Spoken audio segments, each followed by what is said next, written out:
Para cuando apareció la segunda patrulla, mi entrada parecía la escena del crimen más tonta del mundo. Había un Honda Civic, el mío, estacionado exactamente donde había estado desde las 7 de la mañana. Un Lexus RX, el de ella, estacionado medio de lado en la calle con las luces de emergencia, bloqueando el buzón. Una presidenta de la Asociación de Propietarios, JOA, chillando que debían arrestarme por interferir con el acceso comunitario. Y dos agentes muy cansados tratando de entender cómo esta era su vida. Ahora, yo estaba en el porche de mi casa en pantalones cortos de gimnasia, sosteniendo un tazón de cereales a medio comer, mientras Pamela Driscoll, presidenta de la JOA de Willow Bend Reserve, me señalaba como si hubiera atrapado personalmente a Pablo Escobar. Gritó que yo me había negado a su exigencia, que le había dicho no cuando ella necesitaba usar mi entrada como área de desbordamiento, y que esto era acoso y un problema de seguridad. Quería que me expulsaran de la comunidad de inmediato. Un agente se volvió hacia mí con confusión escrita en su rostro y preguntó si le había negado el uso de mi entrada. Parpadeé y dije, sí, porque es mi entrada . Pamela jadeó como si acabara de confesar crímenes de guerra. El segundo agente inclinó la cabeza y preguntó si esa era realmente la razón por la que estaban allí. Pamela clavó un dedo manicurado en mi concreto e insistió en que la JOA tenía derechos y que yo no podía obstruir el acceso designado para invitados. El primer agente suspiró profundamente, sacó una libreta de notas y murmuró que deberíamos empezar desde el principio, así que lo hice.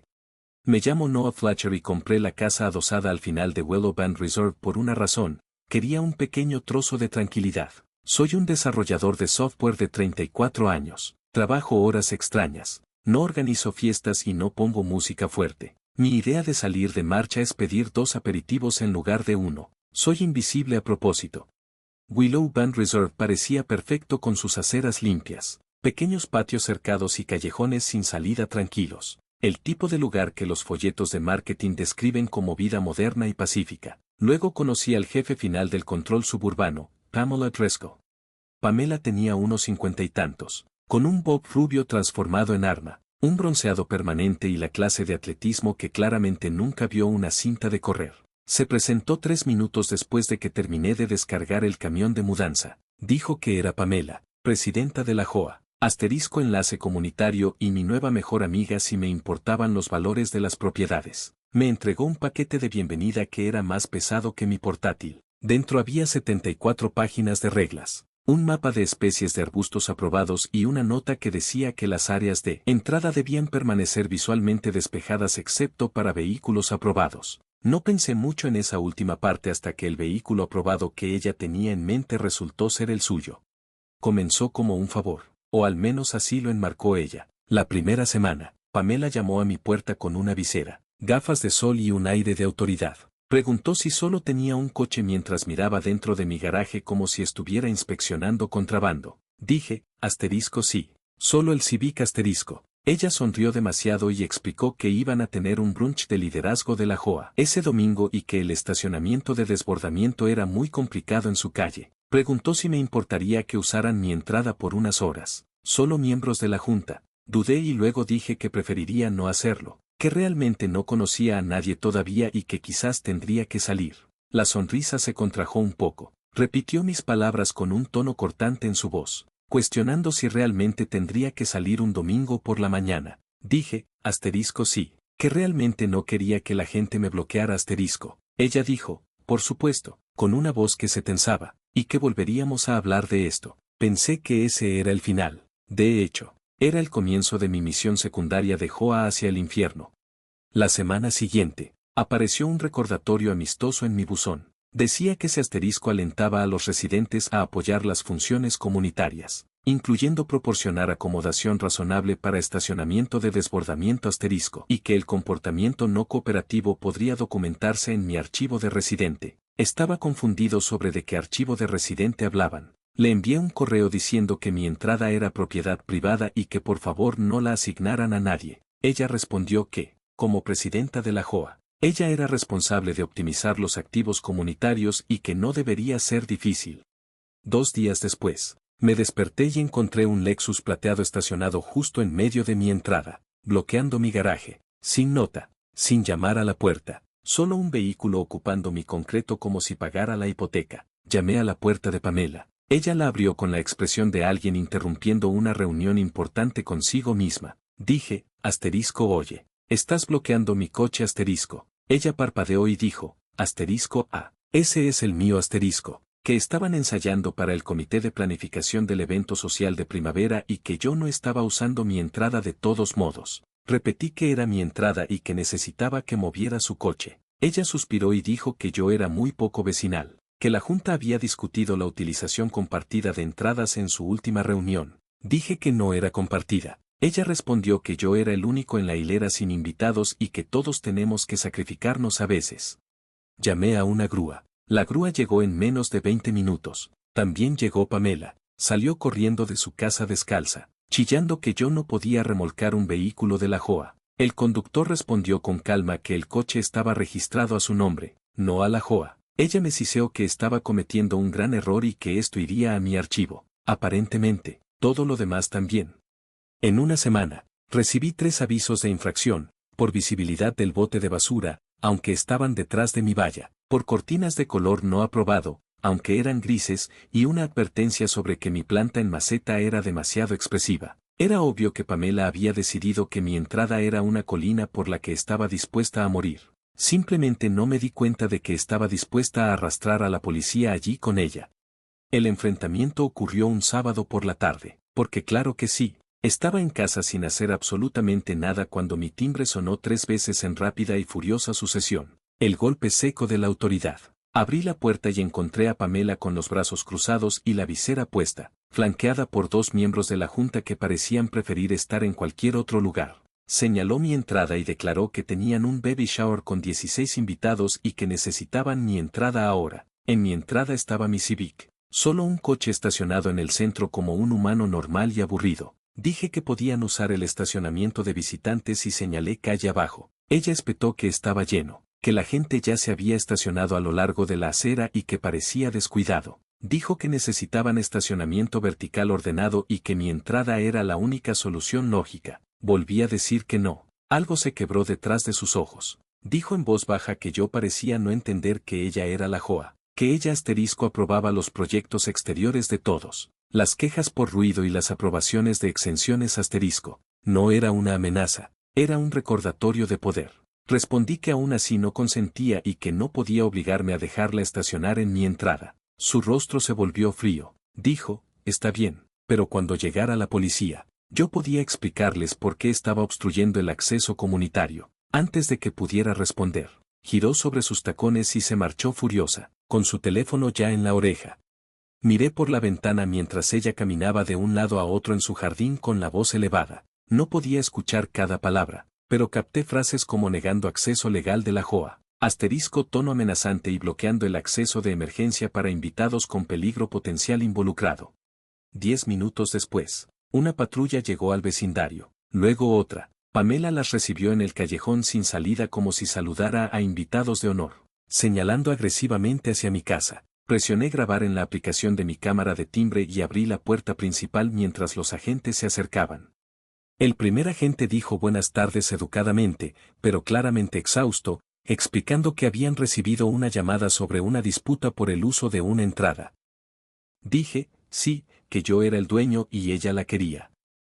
Pamela marchó hacia nosotros con ojos desorbitados y le dijo a la gente que yo me negaba a cumplir con las normas de la JOA, que tenían que poder usar las entradas de desbordamiento por seguridad y gestión de eventos. El segundo agente frunció el ceño y preguntó si mi entrada estaba escriturada a la JOA. Ella dijo rápidamente que estaba bajo su jurisdicción estética, lo que la convertía en un área común funcional durante eventos. Los agentes intercambiaron una mirada que decía que se preguntaban si recibían pago por riesgo por esto.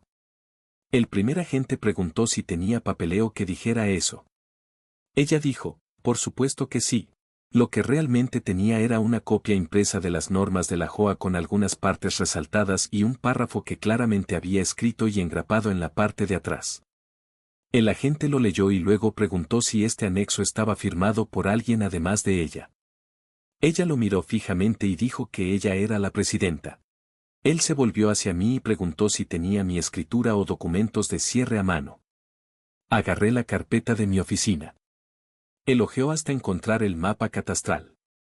Dijo, zip, mientras golpeaba la página, confirmando que la entrada claramente era parte de mi lote privado y no propiedad común.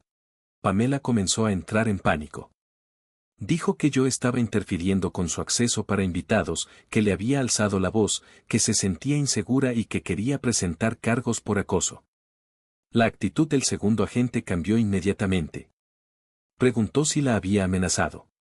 Ella dijo sí al instante, alegando que yo había dicho, y citó, si no mueve su coche, yo me encargaré, y que esto era una amenaza. Parpadeé y aclaré que eso fue cuando llamé a una grúa, lo cual hice legalmente. El agente levantó una mano y preguntó si ella tenía grabado ese encuentro. Ella comenzó a decir que no, pero yo intervine diciendo que yo sí, en mi cámara de timbre, con audio y video. La boca de Pamela se cerró de golpe. Los agentes se miraron y el primero preguntó si podían ver eso. Entramos. Puse el clip de la semana pasada mostrando a Pamela discutiendo sobre el estacionamiento y a mí advirtiendo que llamaría a una grúa. Sin gritos, sin amenazas, solo un yo muy paciente y muy molesto. El agente lo vio con su expresión aplanándose.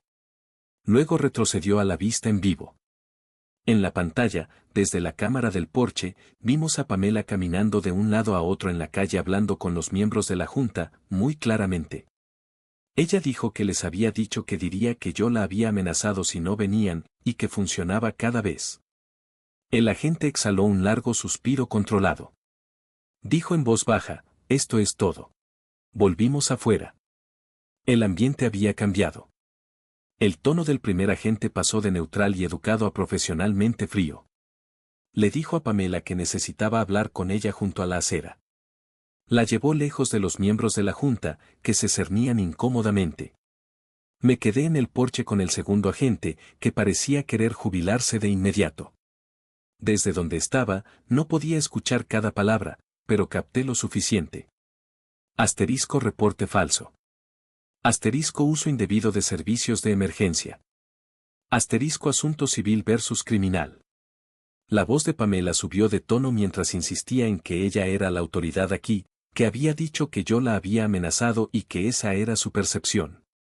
El agente respondió que acababan de escucharla diciéndole a la gente que mentiría para que ellos vinieran, y que eso no era percepción, sino intención. Su rostro se puso pálido y preguntó si él tenía algún derecho a espiarla. Él la miró fijamente y dijo que ella no tenía derecho a arrastrarlos a su drama de la JOA bajo pretextos falsos. Luego sacó una pequeña libreta y comenzó a escribir. La voz de Pamela bajó a un quejido cuando preguntó si le estaba poniendo una multa. Él la corrigió, diciendo que la estaba citando por presentar un reporte falso y uso indebido de recursos del 911, y que recibiría una notificación con su fecha en la corte. El miembro de la junta con la carpeta dio un pequeño paso alejándose de ella, como si los gérmenes de reporte falso fueran contagiosos. El segundo agente se volvió hacia mí y sugirió que enviara por correo una copia de ese video a mí mismo y quizás a su dirección de no emergencias para que, si esto se intensificaba por el lado de la JOA, yo estuviera protegido. Dije, oh, lo hará. Él casi sonrió y dijo, sí, lo imaginamos. Mientras terminaban, el primer agente añadió una cosa más. Le dijo a Pamela que, dado lo que habían visto hoy, iba a recomendar que ella y su asociación revisaran su entendimiento de los derechos de propiedad. Declaró claramente que ella no era dueña de mi entrada y que no podía obligar a nadie a dejarla estacionar en propiedad privada, jamás. Pamela farfulló algo sobre la visión de la comunidad, pero él la interrumpió rotundamente, diciendo que eso no anulaba la ley estatal. Las patrullas se alejaron. Los invitados al baby shower se estacionaron incómodamente a lo largo de la calle. Pamela se quedó congelada en la acera, agarrando una citación y mirándome con un odio nuclear. Yo simplemente volví a entrar, me senté en mi escritorio y redacté un hermoso y detallado correo electrónico para la Dirección de No Emergencias de la Policía, para la Oficina de Cumplimiento de Código de la Ciudad y, por si acaso, para el enlace legal de la JOA que figuraba en nuestros documentos. Adjunté los videos, las citaciones y una explicación muy calmada de que la presidenta de la JOA había intentado reclutar mi entrada como desbordamiento comunitario y había mentido a las autoridades cuando me negué. Hice clic en enviar. Fue entonces cuando las cosas realmente comenzaron a salir mal para ella. Las consecuencias de la JOA no suceden rápido. Suceden todas a la vez. 2 semanas después, recibimos un aviso en papel membretado oficial de la JOA anunciando una reunión comunitaria de emergencia especial, con asistencia fuertemente alentada. El tema era integridad de liderazgo y exposición legal. No había que ser un genio para saber qué nombre había debajo de esa piedra. El club estaba lleno. Las casas adosadas se vaciaron como si fuera el Black Friday, excepto que en lugar de ofertas, la gente quería sangre. Pamela se sentó en la mesa del frente con los hombros rígidos, flanqueada por los miembros restantes de la junta.